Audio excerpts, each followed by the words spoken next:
Test 1. You will hear a number of different recordings and you will have to answer questions on what you hear.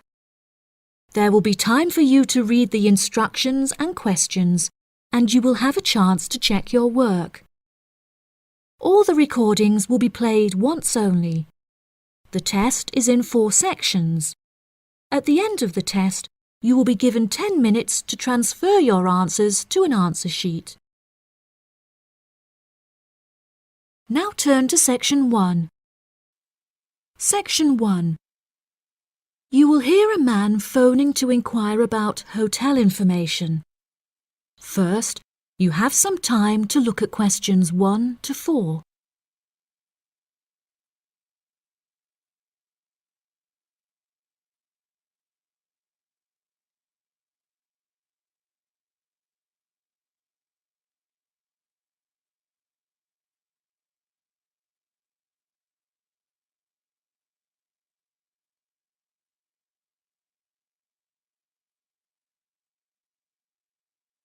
You will see that there is an example that has been done for you. On this occasion only, the conversation relating to this will be played first. Good afternoon. You're through to reception at the Island Hotel in Crete. How may I help you today? Yes, hello there. I'm hoping to book a double room for my wife and myself for about 2 weeks, from the 25th of April of this year. Firstly, could you tell me whether it's particularly hot during this time? The type of room the man requires is a double one, so double has been written in the space. Now we shall begin. You should answer the questions as you listen because you will not hear the recording a second time. Listen carefully and answer questions 1 to 4. Good afternoon. You're through to reception at the Island Hotel in Crete. How may I help you today? Yes, hello there. I'm hoping to book a double room for my wife and myself for about 2 weeks, from the 25th of April of this year. Firstly, could you tell me whether it's particularly hot during this time? Yes, of course, sir. During late April and early May, the daytime temperature shouldn't exceed 19 degrees Celsius. But the weather has been rather erratic and difficult to predict in recent years, so I am unable to say for certain. Okay, that sounds good. My wife doesn't like going outside when it's very hot. I haven't booked flights yet, but I must say that I'm unfamiliar with Crete and its transport system. Does the hotel provide an airport shuttle service? Yes, sir. We provide a complimentary airport pickup service for all our guests. It takes about 40 minutes to get here from the airport, but it's at least 60 minutes at rush hours. And you will be provided with a fully air-conditioned shuttle bus. Okay, excellent. In that case, do you have any rooms available for the dates I gave you? I shall have a look on the system now for you, sir. Bear with me just a moment. Yes, sir. I can see now that we have several rooms available. Would you prefer a garden view or a sea view? Well, ideally I would like a sea view room with a balcony, but of course that depends on the difference in price. Not to worry, sir. All of our standard double rooms have ensuite facilities and a balcony. If you would like one of our sea view rooms, there is a premium of €60 per night. Okay, so could you tell me the total nightly rate for a standard double room with a sea view? Yes, of course, sir. For the spring months, our rate is €216 per night. For 14 nights altogether, this will come to €3,024. Perfect. I also read on your website that the hotel has gym and spa facilities. Are there any other facilities on offer? Yes, we have a large outdoor infinity pool overlooking the ocean, with luxury sunbeds and a poolside bar. We also have 3 full-size tennis courts, where we run a popular doubles tournament, with the winner receiving 2 all-inclusive spa day vouchers. Goodness, I shall have to brush up on my tennis skills. Before you hear the rest of the conversation, you have some time to look at questions 5 to 10.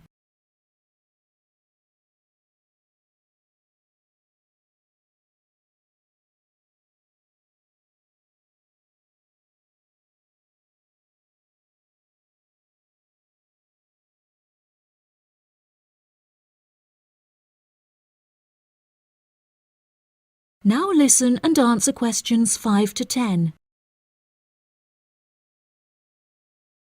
Are there any other activities organised by the hotel that we can partake in? It's just that it's our wedding anniversary on the 30th of June, and I would like to provide my wife with a perfect romantic getaway. I can assure you, sir, that your wife won't be disappointed. Ours is a 5-star resort, which is renowned for its luxury and beauty. In terms of activities, the hotel provides thrice-weekly entertainment. On Tuesdays, guests will take a minibus and partake in learning to cook succulent fish dishes with our Michelin-starred chef Enrique. The class will take place in a beautiful valley deep in the Cretan hills, where guests will be treated to an intimate piano performance by our in-house concert pianist Pedro. On Wednesdays, a select number of guests will be fortunate enough to explore the mountains by helicopter, before being transported to a tropical Cretan garden by shuttle bus. Finally, on Thursdays, after a fancy dinner, we provide a spectacular fireworks display, which guests can view from the comfort of a cable car. Oh, wow! That all sounds absolutely wonderful. I shall book the room now, and then I need to look at flights so as not to become extortionate. Would you like to take my details now or later? That is the end of section 1. You now have half a minute to check your answers.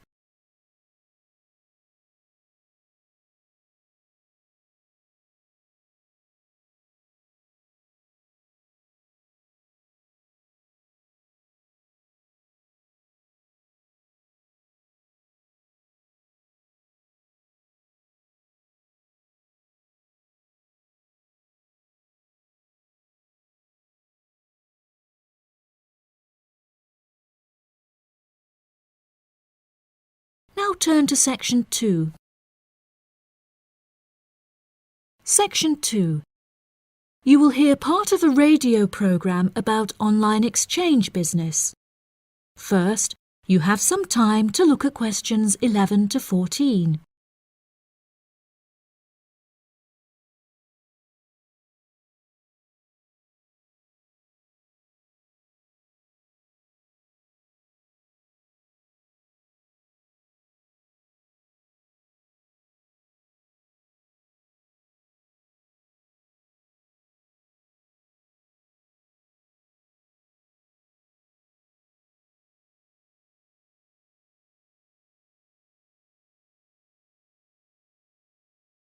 Now listen carefully and answer questions 11 to 14. Barter Online UK is a young, up-and-coming website in the United Kingdom where users can buy new and used goods. However, instead of paying with money, registered users instead exchange their purchase for an item of similar value. This part is perhaps the most complicated, as the registered users themselves must mutually decide on an appropriate value, with value either being the recommended retail price, RRP, or simply how much they believe the item to be worth. The website has been founded by a group of 4 friends in the north of England. Originally, they exchanged their belongings among family members. They frequently found themselves swapping their belongings when they no longer had any use for them. They live by the motto, "One person's trash is another person's treasure," and hate to throw things away. As more and more people caught wind of the idea and wanted to participate in the exchanges, the group decided that the idea had the potential to become a successful business venture, and so it did. Barter Online UK is a startup online business, which took 3 months to set up, and has now been running for around half a year. Despite only being founded a short time ago, the website has already garnered about 1,500 registered users, with 500 more than expected, a huge achievement for the founders. Some of the users are registered in the United Kingdom and Canada, with the majority from the Republic of Ireland. In order to become a registered member, users must first fill in their personal details, followed by their credit or debit card details, which will be used to take payment of a monthly fee of £5. As long as this fee is paid, users will be able to perform an unlimited number of online exchanges. Before you hear the rest of the programme, you have some time to look at questions 15 to 20.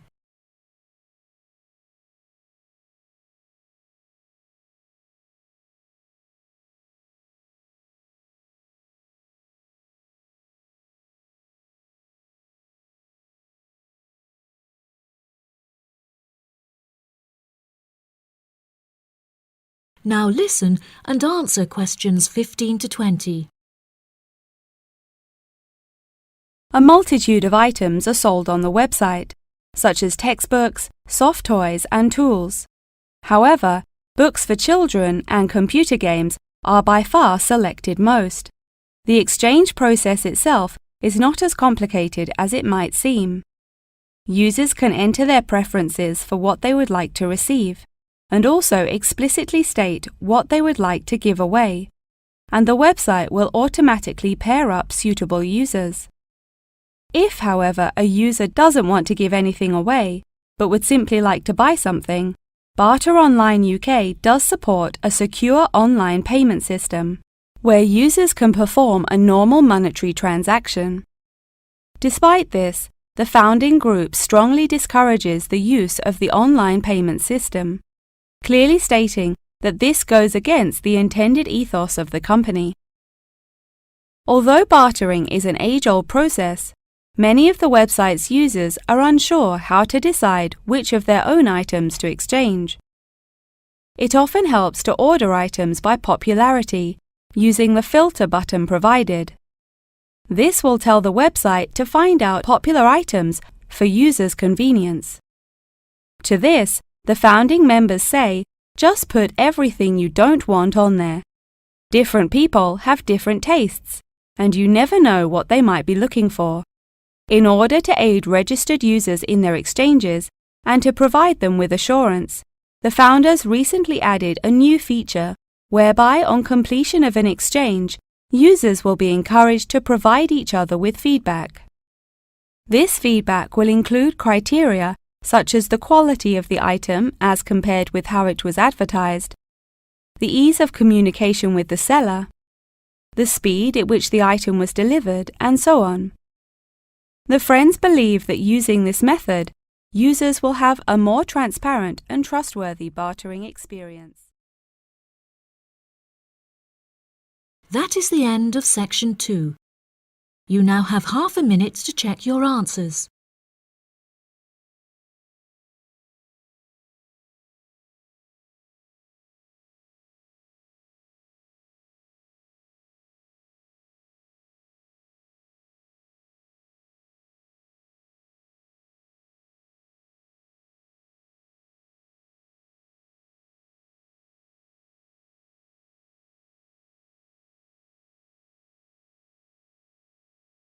Now turn to section 3. Section 3. You will hear Tom and Annie, two students, talking with their professor about the assignment. First, you have some time to look at questions 21 to 26.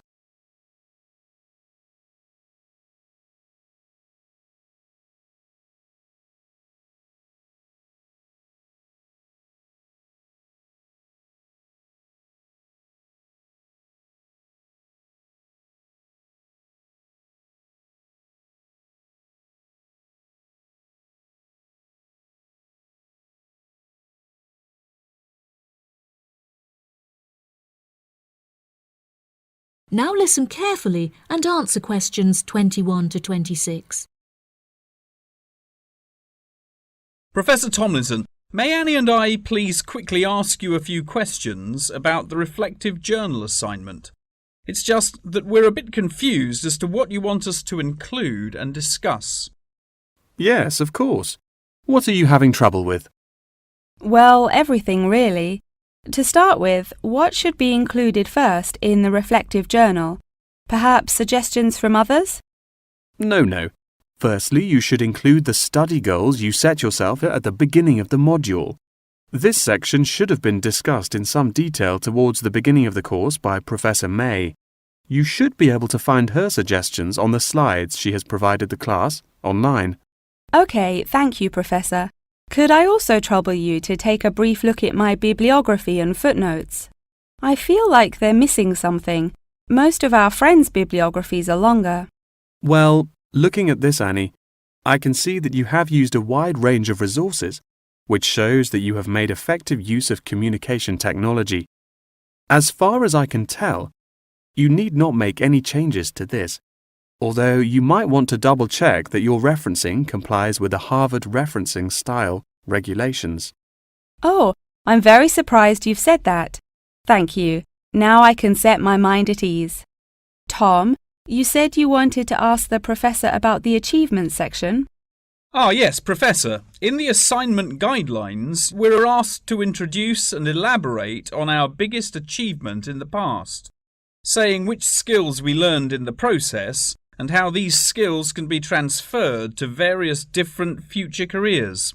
The only problem is that I don't know what my greatest achievement actually is. I've only ever worked as a waiter in a hotel restaurant during the summer holidays from university. If you worked as a waiter in a hotel restaurant, you're bound to have worked with other waiters as part of a team. Would you say that during your time as a waiter, you developed any leadership skills? Yes, well, I suppose I was asked to become the team leader of the food and beverage department, but that's hardly an achievement. You might not think so, but if you write that you were offered the position of the team leader, it shows a lot more about your character. For example, that you're charismatic and work well in a high-pressure situation. I never would have thought to write that down. Thank you. I guess I should start listening to others more often. Annie, do you have any more questions, or are you ready to go back to the library? Yeah, I think I've got everything I need. Thank you very much, Professor Tomlinson. That was really helpful. I'm actually starting to look forward to writing this now, and it should be a really useful exercise to prepare us for writing CVs and applying for jobs. It's shocking how bad I am at identifying my strengths and weaknesses. Professor Tomlinson has shown me that I definitely need to start displaying some self-awareness. Yeah, Tom, you really do. You're always so modest. Modesty is great until it comes to applying for jobs. Before you hear the rest of the conversation, you have some time to look at questions 27 to 30.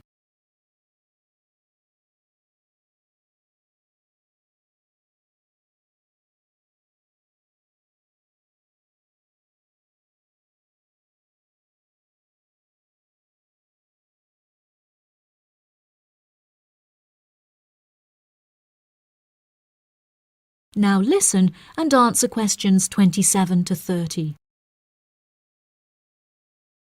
Oh no! I forgot to ask the professor about the section on identifying the skills gained through different activities. Do you remember? When it asks you, for example, whether writing an essay develops your study skills or your independent learning and so on. Oh goodness, we really should have asked him that. I've been having trouble with it too. It just seems like such a pointless task. What do you reckon the answers are? I think writing an essay might be a way of identifying and resolving a problem, because you have to state the problem in the introduction and then solve it. I'm not so sure about taking exams. I thought they were supposed to develop lots of different skill sets. If I really had to choose, I'd say that taking exams enables you to become more confident in yourself. Do you agree? Maybe. I really don't know either. What do you think about the last two? Making class notes and presentation notes? Oh, it's so difficult. I think making class notes has to be a way of becoming a more independent learner, because you yourself decide what the important information is and learn it. That reminds me, I find taking presentation notes is a disaster. The professors speak much too quickly, and I write much too slowly. That is the end of section 3. You now have half a minute to check your answers.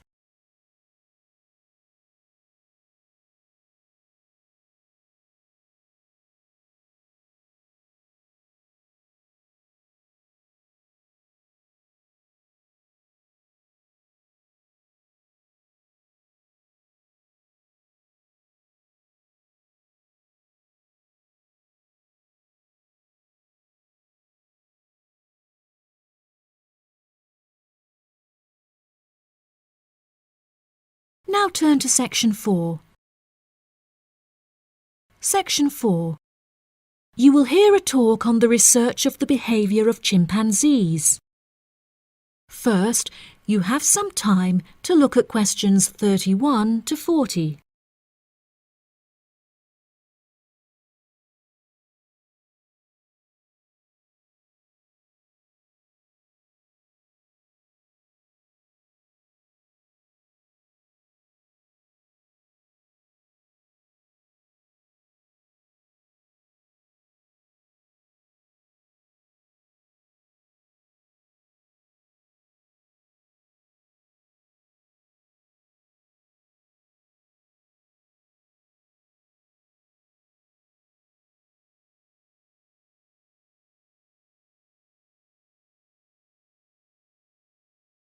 Now listen carefully and answer questions 31 to 40. Welcome back to my series of short lectures on apes. Today we will examine recent and historical breakthroughs on the behavior of chimpanzees, otherwise known as chimps. The word chimpanzee is an umbrella term for two different species of apes in the genus Pan, which are the common chimpanzee or Pan troglodytes found in West and Central Africa, and the bonobo or Pan paniscus, which are found in the forests of the Democratic Republic of the Congo. Chimpanzees belong to the hominidae family, together with gorillas, orangutans, and indeed humans.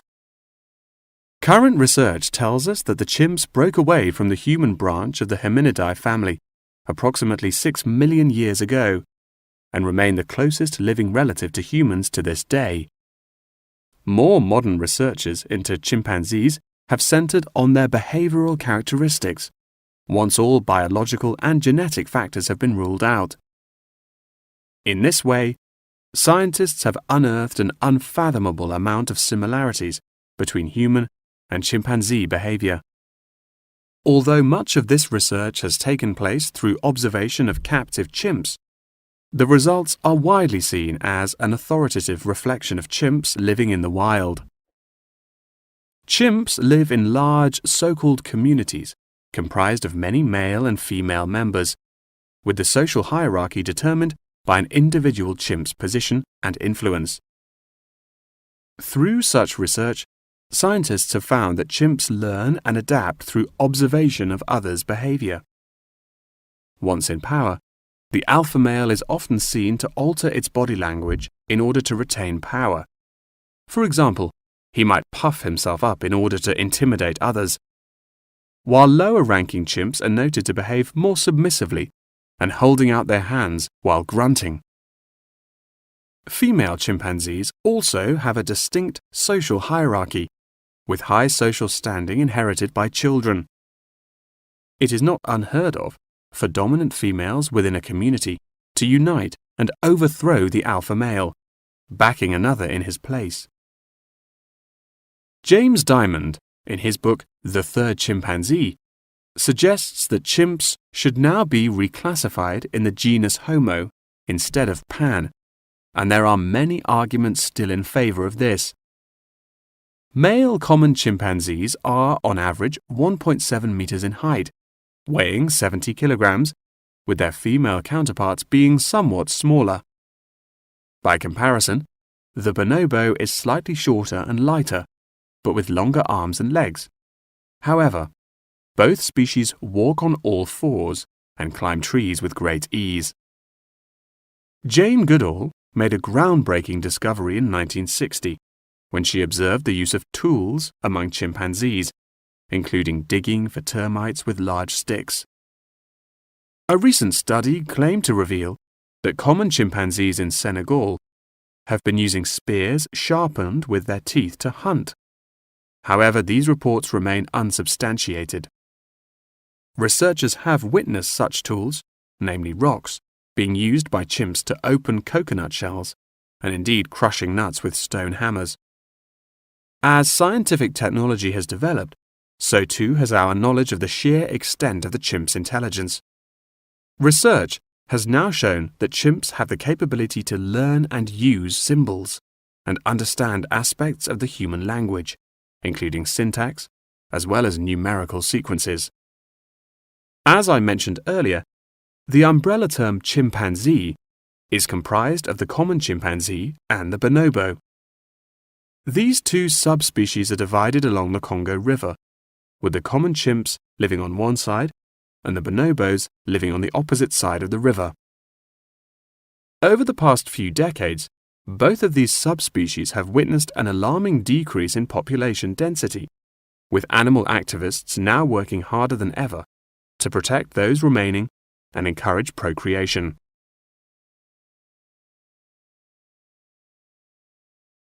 In addition, next week's episode will focus more closely on how chimpanzees in captivity are able to learn things through imitating the behavior of humans, as well as how chimpanzees' behaviors have developed over many generations. Thank you very much for attending this evening's lecture. I hope you found it intellectually stimulating, and I look forward to seeing you again next week. Good night. That is the end of section 4. You now have half a minute to check your answers.